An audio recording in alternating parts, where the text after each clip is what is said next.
channel. Today I just wanted to take a minute to go over my experience with my laparoscopic surgery and my hysteroscopy and what they found. I know you guys have been anxiously waiting to hear what the doctor found. I'm sorry that it's taken us a couple of days, but today is the first day that I have felt even semi back to normal. I've had a really rough few days. So I kind of want to start on day one and we'll kind of move through the days so that if you're getting ready to go through a surgery, a laparoscopic surgery or a hysteroscopy, you can kind of know what to expect. Now keep in mind, it changes for every person. I talked to a lot of women who did not have nearly as rough of a time as I did. So hopefully you'll be lucky and you won't have as much pain as I did. But to kind of start off, we had my pre-op appointment 2 days before the actual surgery where we filled out all of the paperwork and got all of the consents formed, which was really kind of nice because then the morning of surgery we didn't have to do anything. We were all registered and everything. Right. So we went through all of that. They gave me some special surgical soap that I was to use 2 times before my surgery. I did it the night before surgery and then the morning of surgery. It made me kind of itchy. Other than that, it was just kind of like regular soap. It didn't smell bad, which I was thankful for that. So yeah, I did that. I was not allowed to have any dark nail polish on my toenails. I wasn't supposed to wear any scents like lotions or perfumes, or like hairspray, and stuff like that. So just kind of normal like things that you would not do for surgery. So I wasn't to have anything to eat or drink after midnight the day before surgery, which was not horrible. I had a much harder time when we did our egg retrieval. But I spent more time this time drinking water before midnight came. Right. So that was helpful. They got you back earlier. Remember, we had to delay at the office up there. So we did that, and then, so we got to the hospital at 6 a.m. My surgery was scheduled for 8. And so they didn't actually end up calling me back until almost 7, which was a little frustrating, and you just like want to be like back there and get everything figured out, and get everything done. So they called me back about 7. Derek was not able to go back with me the first time. He had to wait out in the waiting room, and I answered some questions and signed some forms, and then they put my IV in. Which was not horrible in any way. I know a lot of people worry about it, including me, that the IV is going to be very painful and everything. It's not fun, obviously. Right. It does feel uncomfortable and hurt a little bit, but it's not anything to get upset over. So then he was able to come back and sit with me for a few minutes before they actually took me back with for the surgery. And I don't know if that helped or made it worse. I think it helped in some ways, but then in other ways I was like, just take me home. I don't want to do this anymore. Because I don't know if it was abundantly apparent during the vlogs leading up to surgery, but I was very nervous. And I was dreading it. I mean, I couldn't think about it, otherwise I probably would have talked myself out of it. Especially going through the adoption stuff now, I've kind of switched my focus a little bit to getting adoption stuff done and not necessarily trying to get pregnant. So in my mind, it was kind of an unnecessary thing, even though I knew that I needed it, number one, for just my pain management. And to figure out what was going on around down there. But yeah, I was terrified and I did not want to go through with it. Even up until surgery, I didn't want to do it. So they gave me some medicine to calm me down as they were taking me back. They give it to everybody. It's not because I was freaking out. I was fine on the outside. Right. And by the time they got me back to the operating room, they had me switch over to another bed and asked me to scoot down in the bed, and that's all I remember. The next thing I know, I was waking up. So as far as like surgery and everything, I don't remember any of it, obviously, thankfully. I didn't wake up in the middle of it or anything. And then I woke up in the recovery room, and they gave me about 45 minutes to really wake up before they had me try to go use the bathroom, because you have to before they let you go home, which I needed to go really badly, which I was grateful for, because she said some women it takes hours, and I don't know how that happens. And so she took me to the bathroom, and I'm still like halfway out of it, and Derek had my clothes.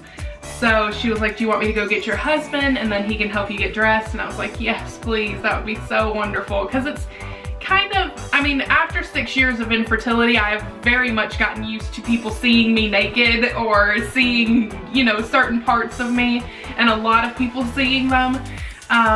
So I feel like I have less sensitivity to that, but I still don't want to be walking around a hospital half naked with all of these people trying to get me dressed, and like I was not feeling well, and so it really meant a lot to me that Derek was able to come in and help me get dressed and just be with me, because I was not feeling well and I was terrified and whatever. So after that, after I got dressed, they moved me to like a little, I don't know, like, it's just like a little pod. Yeah, area. like a little waiting area kind of place where I had like a chair. I was getting very nauseous.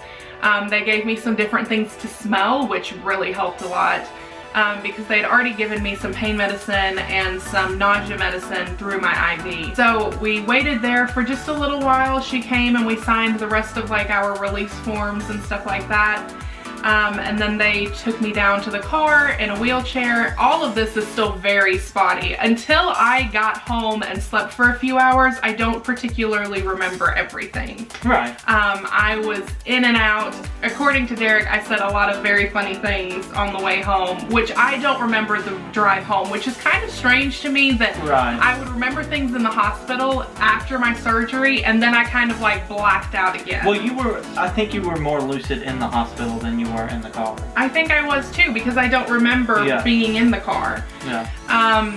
So we got home and I went to sleep, and I slept for hours on and off throughout the day. I'd say the first day back home was probably the best day out of the 3 days, just because I still had the anesthesia and the pain medicine and everything. The 2 days following it were really, really bad. It was really bad. Today, like I said, is Monday. My surgery was on Tuesday, and Thursday. My surgery was on Thursday, and today is the first day that I'm kind of feeling back to normal, and I'm gonna try to get out and do some stuff just so that I'm not sitting in the house all day. But if you have a problem with constipation after surgery, be very, very careful what you eat after surgery, how much you're drinking, when you're going to the bathroom. I know it is a icky subject to talk about, but it's something that I have had a really big problem with after my egg retrieval and after this surgery, and I think it is one big thing that kind of slows down my progress of recovery. Yeah. And so if it wasn't constipation, I was so nauseous and so sick to my stomach. Everything that I ate made me so sick. And just the thought of eating made me sick, but I was sick to my stomach also because I was hungry, because I wasn't eating anything. And so the last 2 days have just been like a balancing act of like, okay, I've given myself a little bit of time not to be sick to my stomach, but I have to eat, so get ready to be really, really sick. So that has been the worst. My belly button incision, he did 2 incisions instead of 3, thankfully. One that is deep in my belly button, and then one that is right above my pubic bone. The one right above my pubic bone, I haven't felt at all. It was very, very teeny. It's very small. It gets a little itchy sometimes, that's it.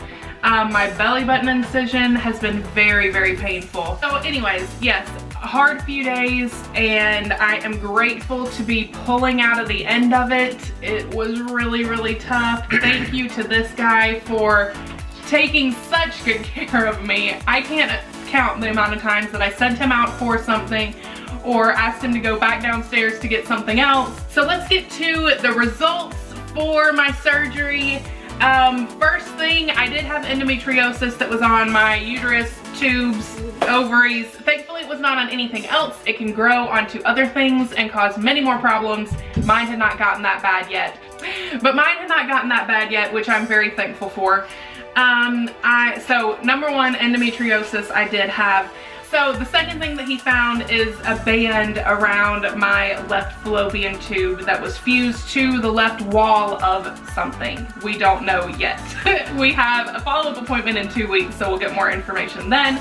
But I'm assuming to the left side of my uterus. I saw the picture of it and it didn't look like it was like fused to the left side of my body.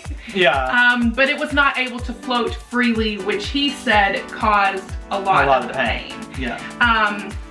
And I knew every time I ovulated on the left side, it was very, very painful.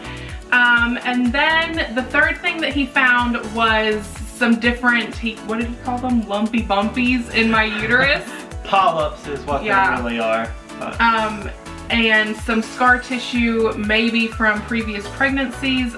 Again, we don't know yet. We don't know for sure. Derek, it was up near the right tube. Yeah, which is a little bit like, says a little bit about our problems to get pregnant. If my left tube was not able to float around and my right tube had scar tissue and stuff around it. Again, we haven't talked to the doctor. I'm not a doctor, so I don't know. So we don't know. Leave in the comments below if you've had laparoscopic surgery or a hysteroscopy and he found anything like we have, and what it kind of had, what story it told about your infertility. I'm anxious to kind of find out what he thinks or what could possibly be a culprit, or if there isn't anything really. If he's like, yeah, you had some problems, but it's not really anything that should have kept you from getting pregnant, or certainly not have kept you from getting pregnant with IVF. So yeah, I am grateful to have all of this stuff out of my body. I am grateful to being on the mend and hopefully start feeling back to normal. I know I will eventually. It's just a matter of getting there. So yeah, we're excited, and we will see you guys again on Wednesday for a vlog that is the day of surgery. You can see all the funny things that I said in the car. I haven't even watched it yet. I only got a few of them because I was driving, but hopefully there's something. So thank you guys for all of your support and your loving comments. We will see you guys again on Wednesday. Be sure to give this video a thumbs up and leave in the comments below if you guys have any experience with the things that they found during my surgery and what it kind of meant for you. We will see you guys on Wednesday. Thank you so much for watching. Bye guys. Bye guys.